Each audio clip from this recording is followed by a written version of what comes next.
ಎಲ್ಲ ಥರದ ಹಬ್ಬಕ್ಕೂ ಒಂದೊಂದು ಥರ ಸ್ವೀಟ್ ಇರುತ್ತೆ. ಹಾಗೆ ಮಕರ ಸಂಕ್ರಾಂತಿಗೆ ಈ ಶೇಂಗಾ ಹೋಳಿಗೆ ಅತಿ ಕಡಿಮೆ ಸಮಯದಲ್ಲಿ ಮಾಡುವಂತಹ ಶೇಂಗಾ ಹೋಳಿಗೆ. ಮಕರ ಸಂಕ್ರಾಂತಿಗೆ ವಿಶೇಷವಾಗಿ ಶೇಂಗಾ ಹೋಳಿಗೆಯನ್ನು ಹೇಗೆ ಮಾಡೋದಂತ ಇವತ್ತು ನಾವು ಶೇರ್ ಮಾಡ್ತಾಯಿದ್ವಿ. ಬಿಸಿ ಬಿಸಿ ಶೇಂಗಾ ಹೋಳಿಗೆ ಜೊತೆಗೆ ತುಪ್ಪ ಹಾಕಿ ತಿಂತಾಯಿದ್ರೆ ಆಹಾ ಅನ್ನುವಷ್ಟು ರುಚಿ ಇರುತ್ತೆ. ಬನ್ನಿ ಇವತ್ತು ಶೇಂಗಾ ಹೋಳಿಗೆಯನ್ನು ಸುಲಭವಾಗಿ ಹೇಗೆ ಮಾಡೋದು ಅಂತ ನೋಡೋಣ. ಇಲ್ಲಿ ನಾನು ಶೇಂಗಾ ಹೋಳಿಗೆ ಮಾಡಲಿಕ್ಕೆ 3 ಮೇನ್ ಆಗಿರೋ ಪದಾರ್ಥಗಳು ಬೇಕಾಗುತ್ತೆ. ಕಡಲೆಬೀಜ, ಪುಡಿ ಬೆಲ್ಲ, ಎಳ್ಳು, ಬಿಳಿ ಎಳ್ಳು ತೊಗೊಂಡಿದ್ದೀನಿ. ಮೇನಾಗಿ ಈ 3 ಪದಾರ್ಥ ಬೇಕಾಗುತ್ತೆ. ಶೇಂಗಾ ಬೀಜವನ್ನು ಹುರಿದು ಗರಿಗರಿಯಾಗಿ ಹುರಿದು ಸಿಪ್ಪೆ ತಕ್ಕೊಳ್ಬೇಕು. ಹಾಗೆ ಈ ಒಂದು ಶೇಂಗಾ ಹೋಳಿಗೆ ಮಾಡಬೇಕಂದ್ರೆ ಪುಡಿ ಬೆಲ್ಲ ಚೆನ್ನಾಗಿರುತ್ತೆ. ಪುಡಿ ಬೆಲ್ಲನೇ ಹಾಕ್ಕೊಂಡ್ರೆ ಒಳ್ಳೆಯದು. ಶೇಂಗಾ ಹೋಳಿಗೆ ತುಂಬ ಚೆನ್ನಾಗಿ ಬರುತ್ತೆ. ಇಲ್ಲಿ ನಾನು ಶೇಂಗಾ ಬೀಜವನ್ನು ಒಂದು ದಪ್ಪದ ಕಡಾಯಿಯಲ್ಲಿ ಹಾಕಿ ಗರಿಗರಿಯಾಗಿ ಫ್ರೈ ಮಾಡ್ಕೊಳ್ತೀನಿ. ನಾವು ಯಾವತ್ತೂ ಮೀಡಿಯಮ್ ಫ್ಲೇಮಲ್ಲೇ ಇಟ್ಟು ಶೇಂಗಾ ಬೀಜವನ್ನು ಹುರ್ಕೊಳ್ಬೇಕು. ನೋಡಿ, ಈ ರೀತಿ ಸಿಪ್ಪೆ ಸುಲಿಯೋ ಹಾಗೆ ಈ ರೀತಿ ಹುರಿದು ಒಂದು ಮರದಲ್ಲೆಲ್ಲ ಸಿಪ್ಪೆ ತೆಗೆದು ನೋಡಿ, ಸಿಪ್ಪೆ ನೀಟಾಗಿ ತೆಗೆದು ಈಗ ರೆಡಿ ಮಾಡಿ ಇಟ್ಕೊಂಡಿದ್ದೀನಿ.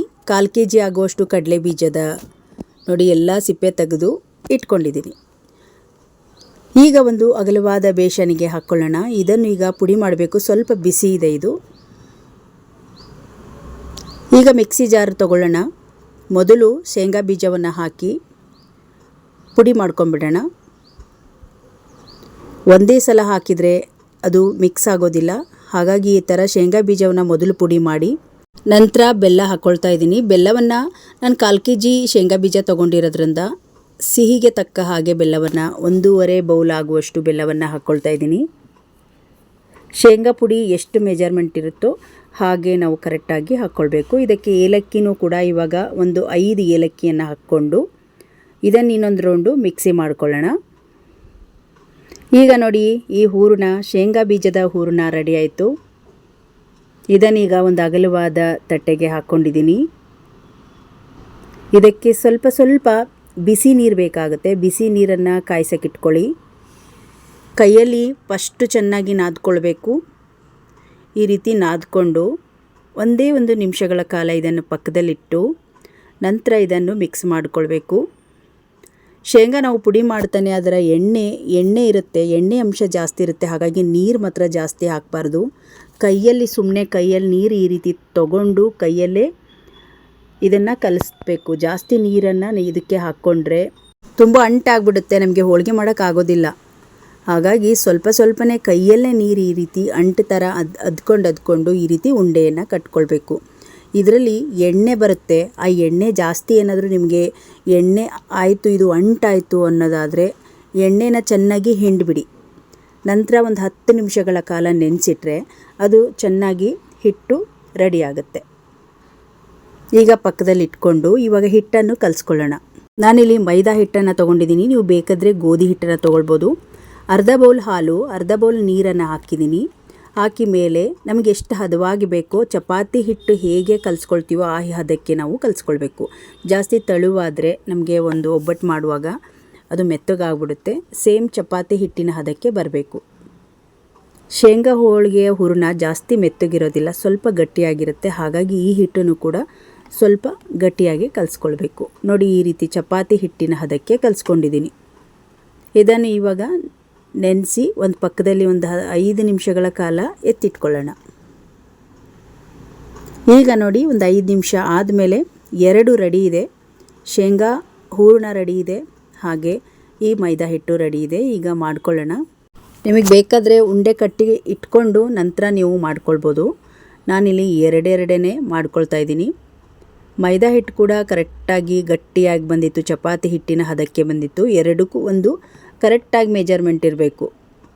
ಒಂದು ಮೆತ್ತಿಗೆ ಒಂದು ಗಟ್ಟಿ ಇದ್ದರೆ ಚೆನ್ನಾಗಿ ಬರೋದಿಲ್ಲ. ಹಾಗಾಗಿ ಕರೆಕ್ಟಾಗಿ ಹದವಾಗಿ ಬಂದರೆ ನಾವು ಮಾಡ್ಬೋದು. ಈ ರೀತಿ ಒಣ ಹಿಟ್ಟು ಹಾಕಿ ಈ ರೀತಿ ವರ್ಕೊಳ್ಬೋದು. ನಮಗೆ ಯಾವ ರೀತಿ ಅಗಲ ಬೇಕೋ ಆ ರೀತಿ ಬರುತ್ತೆ. ನೋಡಿ, ಸೆಂಟ್ರಲ್ಲಿ ಉಂಡೆಯನ್ನು ಇಟ್ಟು ಈ ರೀತಿ ಕೂಡ ಚಪಾತಿ ಥರ ನಾವು ಲಟ್ಟಿಸ್ಕೊಳ್ಬೋದು. ನಮಗೆ ಬೇಡ ಅಂದರೆ ಕೈಯಲ್ಲೇ ಹೂರಣ ತಗೊಂಡು ಈ ರೀತಿ ಡೈರೆಕ್ಟಾಗಿ ನಾವು ಕಾಯಿ ಒಬ್ಬಟ್ಟು ಮತ್ತು ಬೇಳೆ ಒಬ್ಬಟ್ಟು ಮಾಡಿದಂಗೆನೂ ಕೂಡ ಮಾಡ್ಕೋಬೋದು.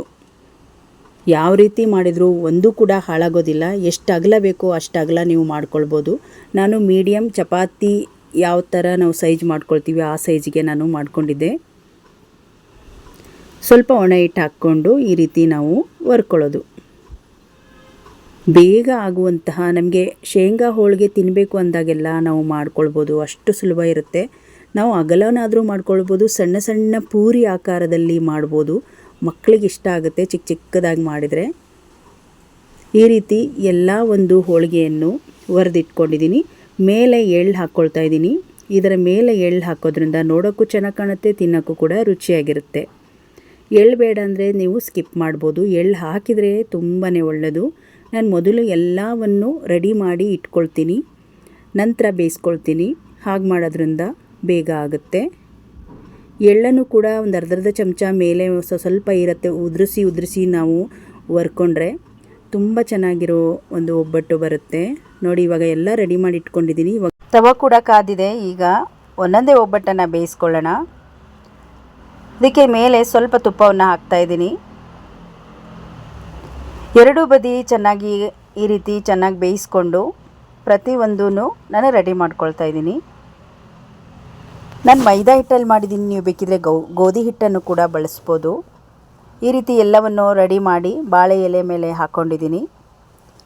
ಸ್ವಲ್ಪ ಮೀಡಿಯಮ್ ಗಾತ್ರದಲ್ಲಿ ಮಾಡಿಕೊಂಡ್ರೆ ಮೂರು ಒಂದೇ ತವದಲ್ಲಿ ಬೇಯಿಸ್ಬೋದು. ಯಾಕಂದರೆ ನಾನು ಅಗಲವಾಗಿರುವ ತವ ತೊಗೊಂಡಿರೋದ್ರಿಂದ 3 ಕೂಡ ಒಂದೇ ತವದಲ್ಲಿ ಬೇಯಿಸ್ಕೊಳ್ತಾ ಇದ್ದೀನಿ. ತುಂಬ ರುಚಿಯಾಗಿರುತ್ತೆ ಮಾತ್ರ. ಒಂದೊಂದು ಹಬ್ಬಗಳಲ್ಲಿ ನಾವು ಒಂದೊಂದು ಥರ ಒಬ್ಬಟ್ಟು ಮಾಡ್ತೀವಿ. ದೀಪಾವಳಿ ಗಣೇಶನ ಹಬ್ಬ ಬಂತು ಅಂದರೆ ಬೇಳೆ ಒಬ್ಬಟ್ಟು ಮಾಡ್ತೀವಿ. ಸಂಕ್ರಮಣ ಬಂತು ಅಂದರೆ ಈ ಶೇಂಗಾ ಒಬ್ಬಟ್ಟನ್ನು ಮಾಡ್ತೀವಿ. ಈಗ ಪ್ರತಿಯೊಂದು ಒಬ್ಬಟ್ಟನ್ನು ರೆಡಿ ಮಾಡಿ ಬಾಳೆ ಎಲೆಯಲ್ಲಿ ಹಾಕ್ಕೊಳ್ತಾ ಇದ್ದೀನಿ. ಬಾಯಲ್ಲಿ ನೀರು ಬರ್ತಾ ಇದೆ ಅನಿಸುತ್ತೆ. ಇವತ್ತೇ ಈ ವಿಡಿಯೋನ ನೋಡಿ ನೀವು ಕೂಡ ಶೇಂಗಾ ಹೋಳಿಗೆಯನ್ನು ಮಾಡ್ಬೋದು. ಇಲ್ಲಾಂದರೆ ಹಬ್ಬ ಕೂಡ ಹತ್ತಿರ ಬರ್ತಾ ಇದೆ, ಮಕರ ಸಂಕ್ರಾಂತಿಗೂ ಕೂಡ ಮಾಡ್ಬೋದು. ಯಾವಾಗಾದರೂ ನಿಮಗೆ ತಿನ್ನಬೇಕು ಅನಿಸಿದಾಗ ಪಟ್ಟನೆ ಮಾಡುವಂತಹ ಶೇಂಗಾ ಹೋಳಿಗೆ ಇದು.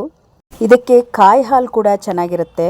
ನಿಮಗೆ ಯಾವ ಥರ ಬೇಕಾಗುತ್ತೋ ಆ ಥರ ನೀವು ಮಾಡಿಕೊಂಡು ತಿನ್ಬೋದು. ಕಾಯಿ ಹಾಲು, ನಾನಿಲ್ಲಿ ತುಪ್ಪ ಇಟ್ಕೊಂಡಿದ್ದೀನಿ.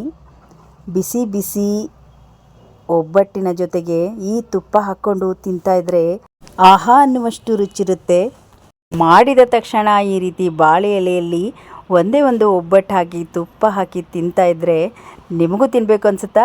ಹಾಗಿದ್ರೆ ಹೀಗೆ ಈ ವಿಡಿಯೋವನ್ನು ಸೇವ್ ಮಾಡ್ಕೊಳ್ಳಿ, ನೀವು ಕೂಡ ಟ್ರೈ ಮಾಡಿ. ಇವತ್ತಿನ ಮಕರ ಸಂಕ್ರಾಂತಿಗೆ ಮಾಡಿರುವ ಶೇಂಗಾ ಹೋಳಿಗೆ ನಿಮಗೆ ಇಷ್ಟ ಆಯಿತು ಅಂದ್ಕೊಂಡಿದ್ದೀನಿ. ಇಷ್ಟ ಆದರೆ ಒಂದು ಲೈಕ್ ಮಾಡಿ, ಈ ವಿಡಿಯೋವನ್ನು ಶೇರ್ ಮಾಡಿ. ಇನ್ನಷ್ಟು ವಿಡಿಯೋಗಳಿಗಾಗಿ ನಮ್ಮ ಫೇಸ್ಬುಕ್ ಪೇಜ್ ಹಾಗೆ ಯೂಟ್ಯೂಬ್ ಚಾನಲನ್ನು ಸಬ್ಸ್ಕ್ರೈಬ್ ಮಾಡ್ಕೊಳ್ಳಿ. ಮತ್ತು ನಾಳೆಯ ಇನ್ನೊಂದು ವಿಡಿಯೋದೊಂದಿಗೆ ಸಿಗೋಣ. ಅಲ್ಲಿಯವರೆಗೂ ಧನ್ಯವಾದ.